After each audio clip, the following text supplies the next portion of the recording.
Audio Jungle. जनाब रजीज अली साहब यानी शफकत अली साहब जो कि प्रतिमान दिन तुमने शुक्र खुदा कर लिया, रात में सोते वक्त एक तस्वीर पड़ी।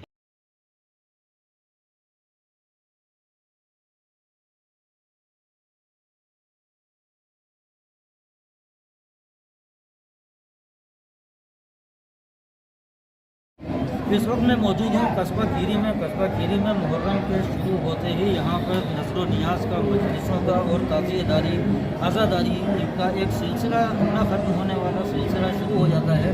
इसी के तहत हज़रत इमाम हुसैन अलैहिस्सलाम की शहादत के 20 दिन के बाद आज यहाँ पे उनका क़िस्मा होता है। क़िस्मे में यहाँ पे मजलिसें मुनक़्क़िद की जाती हैं, यहाँ पे नस्र नियाज़ होती है।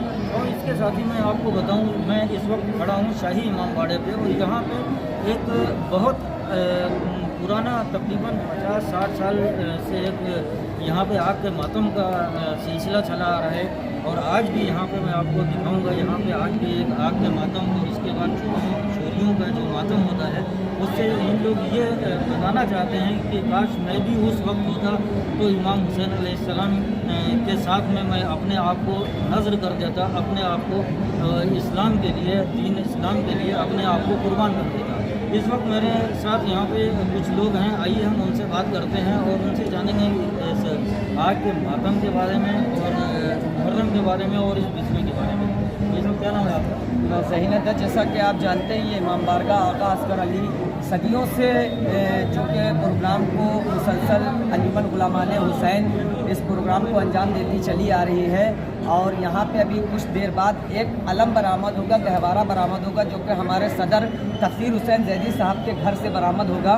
वो अपने कदीमी रास्तों से होता हुआ इमाम बारगाह आका अस्कर अली में आएगा, मुकम्मल होगा। उसके बाद यहाँ मौलाना साहब तकरीर फरमाएंगे, एक मजलिस को मुनक्किद की जाएगी जो कि ये मेंबर है, यहाँ पे मुनक्किद होगी। उसके बाद मौलाना अपनी मजलिस को ख़त्म करेंगे। उसके बाद दस्ता व दस्ता इमाम बारगाह से निकलता रहेगा, 7 दस्ते बाद निकलेंगे। उसके बाद मुसलसल ये 7 दस्तों का सिलसिला जारी रहेगा और लास्ट में जब आग का मातम ख़त्म हो जाएगा इंशाअल्लाह क्या कहते हैं जंजीरी मातम का भी सिलसिला जारी हो जाएगा। और तब सभी जितने भी ज़ायरीन हैं हमारे, जितने भी यहाँ पे मोमिनीन आए हुए हैं, सभी का मैं बहुत ही शुक्रिया अदा करना चाहता हूँ। और सबसे अहम भूमिका जो हमारे सदर साहब तफसीर हुसैन जैदी साहब की रहती है कि वो इस अंजुमन को जब से इस अंजुमन के सदर बने हैं उन्होंने आज तक के इस अंजुमन को बाखूबी से निभाया है। और हमारे सरपरस्त जनाब सईद आगा साहब और हमारे जनाब संजू जैदी साहब जो कि हम लोगों के बुजुर्गान मिल्लत हैं, इन लोगों की वजह से आज हम लोग माशाअल्लाह से इस बहुत ही मुकाम तक पहुँच चुके हैं।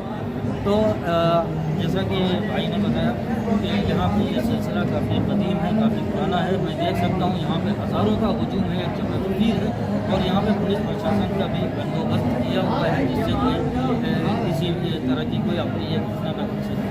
यकीन करने इसके लिए शुरू होगा। तमाम आए हुए ज़ायरीन से गुजारिश है कि वो वक्त की पाबंदी के साथ आ जाएं और आगे मातम की ज़ियारत करें। दुनिया की ग़ज़ा के बगैर जिंदा रहूंगा लेकिन ज़िक्र खुदा के बगैर नहीं।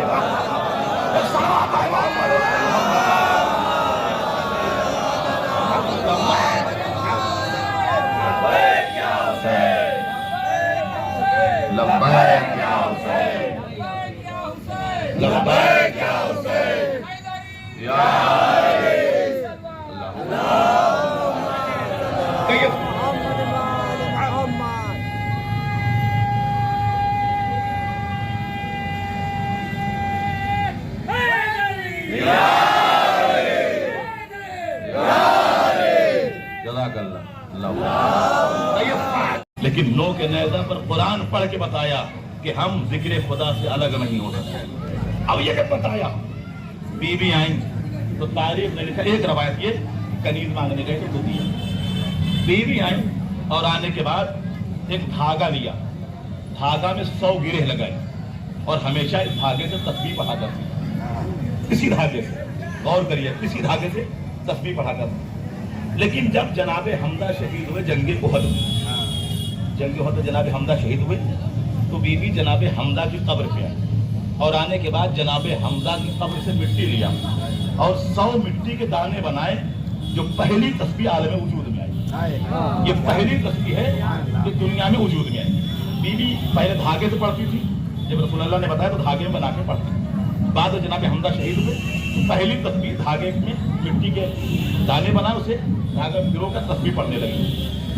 लेकिन सवाल है कि बीवी जब मिट्टी के दाने से मिट्टी से तस्बीह बनानी थी तो जनाबे हमजा की कब्र की मिट्टी बोली। और करिएगा, अगर ये कहा जाए कि जनाबे हमजा मोतबर है तो बीबी आपके घर से ज्यादा मिट्टी कहाँ की मोतबर है?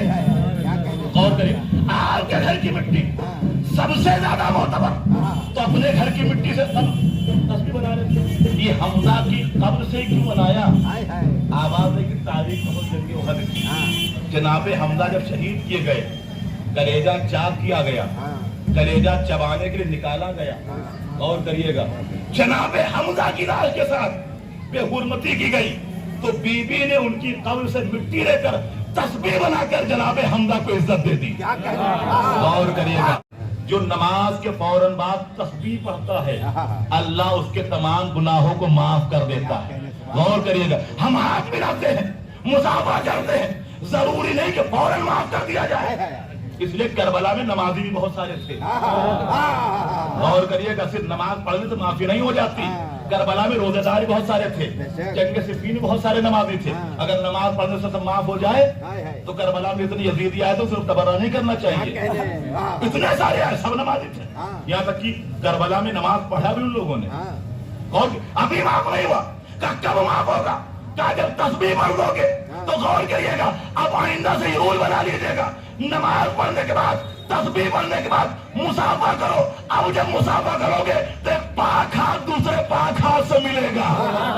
नमाज पढ़ने के बाद तस्बीह पढ़ने के बाद तुम्हारे गुनाह माफ हो चुके हैं। सलवात पढ़े मोहम्मद। तो हमारे माल व बाप का लूटा जा चुका, हमारे घरों को कल जलाया जा चुका, ये ऊंट क्यों लाए जा रहे हैं? आवाज आई, ज़ैनब हम तुम्हें असीर करने आए हैं, हम तुम्हें कैदी बनाने आए हैं। लो अजीजो, ज़ैनब ने नाम सुना। एक मरतबा शैदानियों के अंदर एक करो बेचैनी दौड़ी। ज़ैनब एक मरतबा खड़ी होकर एक जुमला कहती है, बीवियों घबराओ नहीं, मैं अली की बेटी हूँ, मैं अब्बास की बहन हूँ, मैं सबको सवार करूंगी। लो अजीजो, ज़ैनब उलिया मकाम ने एक एक बीवी को उनकी सवारियों पे सवार करना शुरू कर दिया। जब तमाम बीवी सवार हो गई ना, ज़ैनब तन्हा बची, अकेली बची, बेकजावा ऊँट है। अब ज़ैनब करे तो क्या करे? ज़ैनब को मदीने से निकलते वक्त वो वक्त याद आया होगा। मकातिल ने लिखा, जब ये काफिला मदीने से करबला के लिए निकल रहा था ना, तो मकातिल ने लिखा है कि आलम यह था कि इमाम हुसैन घर के सामने बैठे हुए हैं, असहाब खड़े हुए हैं, एक एक बीबी घर से निकलती है। बनी हाशिम के जवान उसे अपने घेरे में लेकर, अपने हिसार में लेकर बापर्दा ले जाकर उसकी अमारी पे सवार कर देते हैं। तारीख ने लिखा, एक मरतबा मदीने की गलियों में शोर हुआ। रावी कहता है, मैं आगे बढ़ा और जाकर सवाल कर लिया, ये शोर कैसा है? ये लोग इधर उधर जा क्यों रहे हैं? एक आवाज आई, आज मालूम होना चाहिए अली की बेटी ज़ैनब घर से बाहर निकल रही है। ये आलम था मदीने में ज़ैनब के घर से बाहर निकलने का।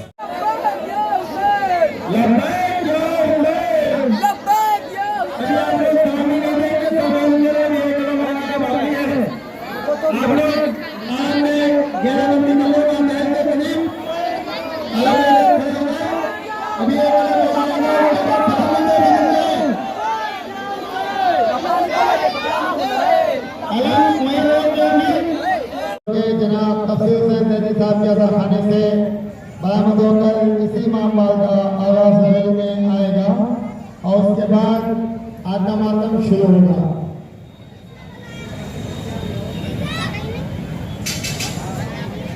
आग को रोशन करने के लिए जनाब रईस साहब और जनाब दानिश मिर्जा साहब गैर के करीब मौजूद हैं।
अरे चल